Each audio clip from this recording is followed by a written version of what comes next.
2434 करोड़ का फ्रॉड। जी हाँ, यह आप सही सुने, 2434 करोड़ का फ्रॉड फिर से अपने यहाँ हो गया पीएनबी बैंक में।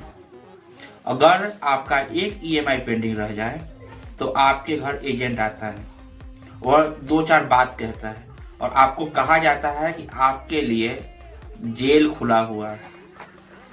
लेकिन 2434 करोड़ के फ्रॉड होने के बाद भी पीएनबी बैंक ने यह कहा कि हमने आरबीआई को लेटर लिख दिया है। क्या हुआ उस फ्रॉड करने वाले के साथ, यह एक सवाल है। और जो फ्रॉड किया वह एक बिल्डर है और पीएनबी बैंक सिर्फ लेटर लिखकर पल्ले झाड़ रही है। जब आप ठंड में ठिठुर रहे हैं, फिर आपके ऊपर एक नया बोझ आया है, वह यह अमाउंट है 2434 करोड़ का, जो अब आप ही को भरना है टैक्स के द्वारा। और एक बार फिर से अमीर ज्यादा आजाद हो रहा है इससे, क्योंकि यह बिना मिली भगत के होता ही नहीं है। आपका जमीन नीलाम हो सकता है अगर आप ईएमआई नहीं भरते हैं तो, लेकिन इस कंडीशन में यहाँ सिर्फ चेयरमैन बदला जा रहा है, जबकि जरूरी है यहाँ कि चेयरमैन बदलने से आगे कुछ किया जाए। आप यह घटना रसिया में सुने हैं? अपने यहाँ तो हर साल कोई ना कोई फ्रॉड करके चला जाता है और आप सिर्फ, तो इस बार आप क्या करेंगे?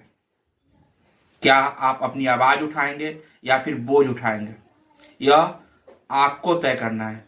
आप गरीबी के लिए लड़ रहे हैं, लेकिन आपको गरीबी से निकलने नहीं दिया जाएगा और नहीं कोई और नहीं देगा, खुद ही नहीं निकलिएगा, क्योंकि कोई और फ्रॉड कर रहा है, आप उसके टैक्स भर रहे हैं और आप कभी भी प्रोटेस्ट करने के बारे में नहीं सोचेंगे।